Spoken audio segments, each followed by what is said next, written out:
आत्मा क्या है? साइंस उसे एनर्जी कहता है, आध्यात्म से आत्मा कहता है, उसी को एनर्जी कहता है। जैसे शरीर है हमारा, शरीर क्या है? 5 चीजों से मिलकर बना है। शरीर तो जड़ है। जब आदमी मरता है तो मुर्दे के पास भी तो सब कुछ होता है, सिर्फ आत्मा नहीं होती। आत्मा चली गई तो आदमी मर गया, लोग ले जाके जला देते हैं। तो आत्मा है तब तक आप हैं, आत्मा नहीं तो आप माटी बन जाते हैं, जला दिया जाता है। अब ये बताओ कि जो आत्मा है वो आत्मा हमारे भीतर है तब तक तो हम हैं, आत्मा निकल गई तो आदमी मर गया। वो आत्मा कौन है? ईश्वर का अंश है, ईश्वर अंश जीव अविनाशी। अच्छा, वो आत्मा का स्वरूप क्या है? आओ जरा ये जान लेते हैं। आत्मा शरीर में कैसे काम करती है, कैसे शरीर में काम करती है? आओ जरा आत्मा कैसे काम करती है, जरा आत्मा के बारे में जाने।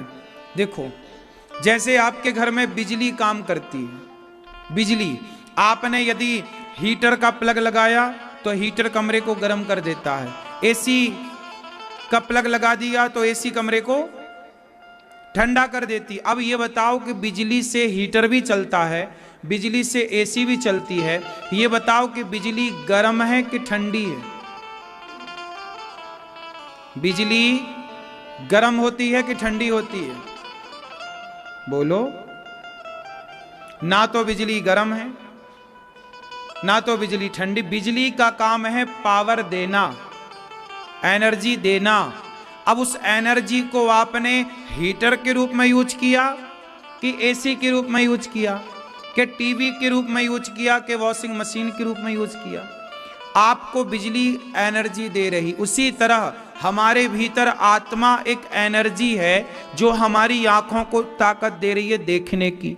आत्मा है तो आंखें देख पाएंगी, कान को सुनने की पावर, हाथ को उठाने की पावर, पांव को चलने की पावर, दिल को धड़कने की पावर। शरीर में जितनी भी क्रियाएं चल रही हैं, सेल्स बन रहे हैं, बिगड़ रहे हैं, जो भी आपके शरीर की एक्टिविटी हो रही है, वो सारी एक्टिविटी क्यों हो रही है? क्योंकि आपके भीतर आत्मा मतलब ईश्वर की वो पावर है, लाइट एनर्जी है। और वो ईश्वर, यदि लाइट गोल हो जाए तो ये माइक नहीं चलेगा, ये कैमरा नहीं चलेगा, ये सब पंखा नहीं चलेगा, कूलर नहीं चलेगा। लाइट है तो कूलर भी चलेगा, एसी भी चलेगी, हीटर भी चलेगा। उसी तरह आत्मा है तो आंख देखेगी, कान सुनेगा। और सुनो, कई बार आत्मा होने पर भी आदमी अंधा हो जाता है, तो वो सप्लाई बंद हो जाती है। आत्मा उस आंख को पावर देना बंद कर देती है जहां पे सिस्टम बिगड़ जाता है। जैसे आपके घर में एक कमरे में लाइट नहीं आ रही है, बाकी कमरे में लाइट आ रही है ना? 4 एसियां चल रही हैं पर एक एसी नहीं चल रही है, सिस्टम बिगड़ा है। ऐसे ही आपका जो सिस्टम बिगड़ जाता है तो आत्मा वहां से कट कर देती है, एनर्जी देना बंद। आंख से यदि आप गलत चीजें देखो तो आत्मा कहती है कि अब भाई बहुत गलत देख लिया, बस करो। इसलिए आंखों को भगवान के चरणों में लगाना चाहिए, आंखों से भगवान को देखे, आंख कान भगवान की कथा सुने, हाथ भगवान के भक्तों की सेवा करे, पांव भगवान के द्वार तक चल करके जाए, तब तो शरीर है। लेकिन आपने आंखों से वैश्याओं को देखा, कान से गंदी गंदी बातें सुनी, है ना? पांव से चल के शराब की दुकान गए, हाथ से किसी का गला दबा दिया, किसी का अहित कर दिया, तब आत्मा कहती कि ये तो मेरी पावर का मिसयूज कर रहा है। तो आत्मा का काम है पावर देना सबको, चाहे आप उस पावर का सदुपयोग करें या तो दुरुपयोग करें, वो आपके स्वभाव में है। तो आत्मा कौन है? ईश्वर का स्वरूप। आत्मा कहां से संचालित हो रही है? ईश्वर एक पावर हाउस, वहां से पूरे गांव में बिजली सप्लाई हो रही है। उसी तरह एक परमात्मा से प्रत्येक जीव, चींटी, हाथी, घोड़ा, पशु, पक्षी, उड़ने वाले, जलचर, थलचर, नभचर, नाना, सब प्रकार को पावर कहां से मिल रहा है? ईश्वर से। वही एक ईश्वर सबको पावर दे रहा, जिसे आत्मा कहते हैं। इसलिए जब तक आत्मा है तब तक परमात्मा का भजन कर लो, उस आत्मा के रहते ईश्वर को जान लो, वरना आत्मा निकल जाएगी तो वे जान ना पाओगे, फिर खत्म। समय रहते काम कर लो। भरत जी ने दिव्य ज्ञान पाया, रहुगण ने दिव्य ज्ञान पाया भरत जी से। इसके बाद दोनों भगवत धाम गए। 28 प्रकार के नरकों का वर्णन किया गया है। अजामिल जैसा पापी भागवत सुन के तर गया, नाम लेकर तर गया। अजामिल बड़ा पापी था, लेकिन मरते समय क्या बोला? नारायण। उद्धार हो गया अजामिल का। एक बार इंद्र ने गुरु का अपमान कर दिया, तब विश्वरूप ने उपदेश किया, विश्वरूप का सिर काट दिया इंद्र ने।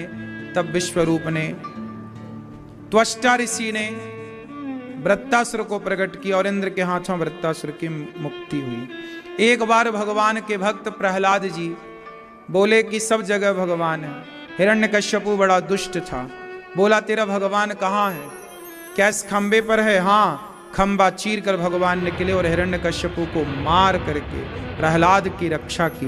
भगवान अपने भक्त के वचन को सत्य करने के लिए खंबा भी तोड़ करके प्रकट हो सकते हैं। ये भगवान की भगवत्ता है।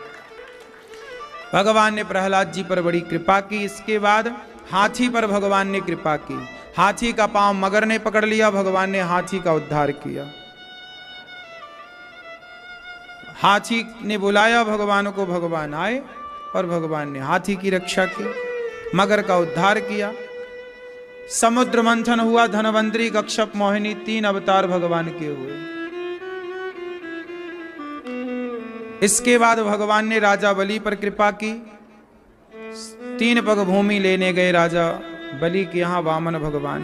पहले पग में भगवान ने पाताल को नापा, दूसरे पग में सत्यलोक को, तीसरा पग राजा बलि के मस्तक पर रखा। बोलिए वामन भगवान की जय। इसके बाद भगवान ने वामन भगवान को राजा बलि के यहां से लक्ष्मी जी लेकर के गई। वामन भगवान देखो भिखारी बन के आए हैं। चाहते तो युद्ध करके राजा बलि से सब जीत लेते, लेकिन जो देने वाला है भगवान, उसके घर भीख मांगने लेने वाले बनकर आ जाते हैं। भगवान बड़े दयालु हैं मेरी माँ। इसलिए कहता हूं कि जो व्यक्ति देना जानता है, यदि तुम किसी भूखे को, प्यासे को देना जानते हो पेट भर रोटी, तो विश्वास मानो तुम्हारे द्वार पर रोटी मांगने कभी भगवान भी आएंगे कि भाई ये तो देने वाला है, चलो हम भी चलते इसकी रोटी खा के आते हैं। इसलिए कहता हूं देने वाला।